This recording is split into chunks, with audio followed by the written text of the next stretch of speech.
అన్నడే అనుకోండి మీ గురించి. మీరేం చేస్తారు చెప్పండి? మేము రామయ్య గారు అంటారా? మేము పోమండి అంటారా? మీరేమంటారు చెప్పనా? అయ్య గారు నీ నా బైబిల్ కూడా నువ్వే ఉంచుకొని రోజు చదువుకోయా, నాది చదువు నీది చదువు, నీ ప్రార్థన బట్టి నీ ప్రార్థనని బట్టే దేవుడు నన్ను ఇంత గొప్పగా ఆశీర్వదించిండు ఆయన.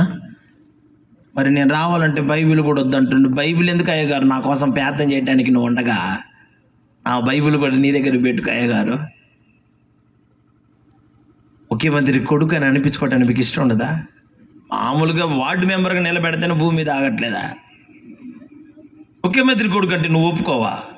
ఎందుకు ఒప్పుకో? బైబిల్ తీసిన మహాన కొట్టిపోతున్నావు. ఫరో కుమార్తె యొక్క కుమారుడవయ్యా నువ్వు. కొద్ది అడుగులలోనే ఉన్నావు సింహాసనానికి దూరంగా. గొప్ప భాగ్యం సుఖభోగం నీ సొంతమయ్యా.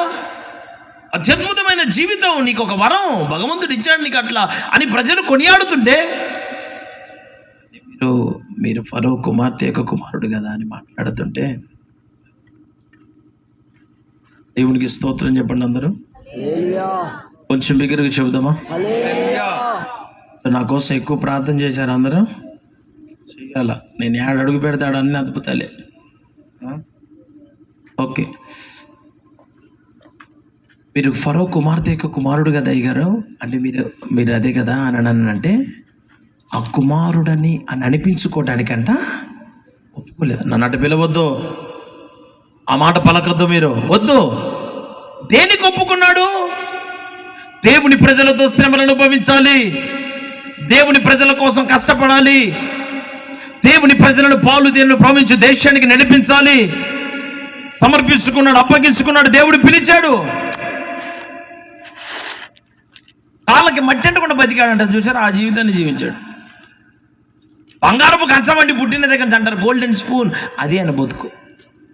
అంత సుఖ సౌఖ్యం భోగభాగ్యాలు అనుభవించేటువంటి ఈ మోషే దేవుడు పిలిచాడన్న ఒక్క కారణంతో అన్నిటిని విడిచిపెట్టి త్యజించి త్యాగమూర్తిగా దేవుని ప్రజల కోసం నిస్వార్థంగా ఈ పని చేయడానికి పూనుకున్నాడు.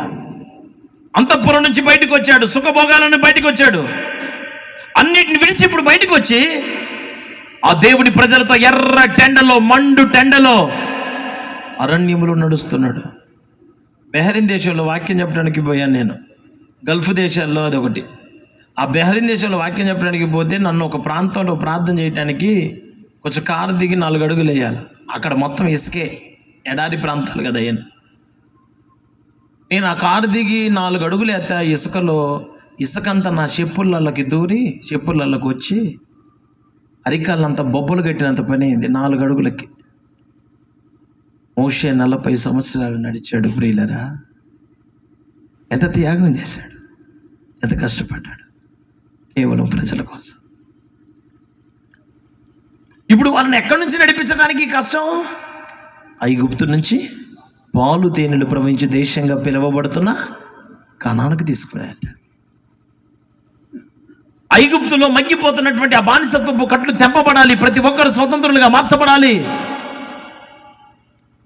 ఆనంద గానములతో బిడ్డలు బయలుదేరాలని చెప్పి దేవుడు ఇంతమంది ప్రజల ఆనందం కోసం ఇదిగో కొద్ది మందిగా పిలువబడుతున్న వీళ్ళని దేవుడు చంపుతున్నాడు. మీకు తెలియదు అది.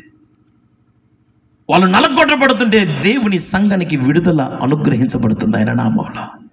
సేవకుని అనేక రకాలుగా శోధించి పరిశోధించి ఎన్నో రకాలుగా పరీక్షించి పిలుచుకొని సుఖాలు సౌఖ్యాలు భోగభాగ్యాలన్నిటిని విడిచిపెట్టి పట్టు పరుపులను విడిచిపెట్టి వచ్చినందుకు యేసయ్య ఇంకా మెత్తటి పరుపులు ఇచ్చిండు అనుకున్నారా? మోషేకి ఎర్ర టెండలో నడిపించండు, గుడ్డు చాకిరి చేసిండు. మోషే తిప్పలు అనుభవించాడు, బాధ అనుభవించాడు. ఇంతకు ముందు అంతఃపురంలో ఉన్నప్పుడు మోషేని అందరూ బాబుగారు బాబుగారు బాబుగారు బాబుగారు అని పిలిచారు.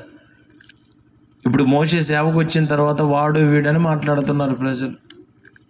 మోషే అనువాడు ఏమాయను అని మాట్లాడుతున్నారు.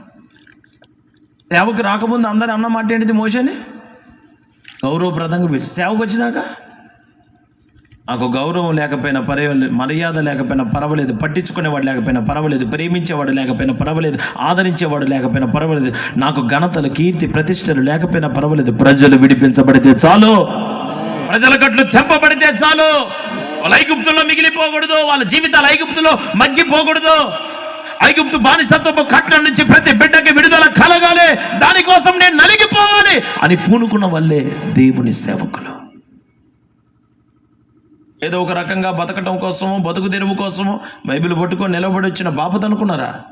ఒక సంవత్సరం నిలబడితే వచ్చి సేవ చేసిన సేవకుడు అనుకున్నారా? మోషే శూన్యములో వచ్చి నిలబడ్డాడు. దిక్కు లేదు, మొక్కు లేదు, పట్టించుకునే దిక్కు లేదు, ఆదరించేవాడు లేడు, ఓదార్చేవాడు లేడు, సహకరించేవాడు లేడు, అర్థం చేసుకునేవాడు లేడు, ఎవడు లేని ఆ కాలంలో ఒక్కడే ఒంటరిగా వందల మంది, లక్షల మంది ప్రజలకు ఒక దీవెనకరమైన వ్యక్తిగా మిగిలిపోయాడు. దేవునికి స్తోత్రం కలుగునుగాక.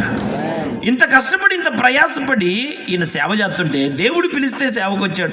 ఈయనంతటి ఈయనగా క్షణికోద్రేకంతో, సొంత ఆలోచనలతో, సొంత ఉద్దేశాలతో, నాకు కూడా ఒక పాట వచ్చింది కదా, నేను కూడా ప్రార్థన చేస్తే నాకు ఒక కళ వచ్చింది కదా, నేను కూడా ప్రార్థన చేయగలిగిన సామర్థ్యంతో నింపబడ్డాను కదా, కనుక నేను కూడా పాస్టర్ని అయితే బాగుంటుందని చెప్పి ఆయన అనుకుని పాస్టర్ని అయిన బాపతి కాదైనా. దేవుడు పిలిస్తే వచ్చాడు. మళ్ళా వినండి, దేవుడు పిలిస్తే వచ్చాడు. సొంత నిర్ణయంతో పిలిస్తే, దేవుని ద్వారా పిలువబడిన దైవజనుడు, నీ విడుదల కోసం వచ్చిన దైవజనుడు, నీ క్షేమం కోసం